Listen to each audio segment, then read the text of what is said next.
কান্না পাচ্ছে, কাঁদুন। কিন্তু যাদের জন্য কাঁদছেন, মানে যারা আঘাত করেছে বলে আপনার কান্না পাচ্ছে, একেবারে তাদের সামনে কাঁদবেন না। তাতে তো আপনার দুর্বলতা প্রকাশ পাবে।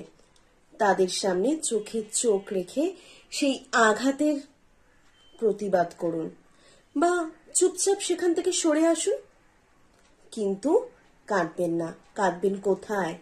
বন্ধ দরজার পেছনে, যেখানে আপনাকে আর কেউ সান্ত্বনা দেবে না। আপনি নিজেই আপনার নিজের সান্ত্বনা হয়ে উঠবেন। আমার খুব কাছের একজন মানুষ বলেছিল যে কান্না পেলে অবশ্যই কাঁদবি, কিন্তু কান্নাটা যেন তোর দুর্বলতা না হয়ে ওঠে। কান্না হবে শক্তি। কাঁদতে কাঁদতে একসময় মনের সমস্ত বোঝা হালকা হয়ে যাবে। তুই আরো দ্বিগুণ উদ্যমে নতুন দিকে পা বাড়াবি, আর পিছনের সব কিছুকে দূরে ঠেলে দিবি।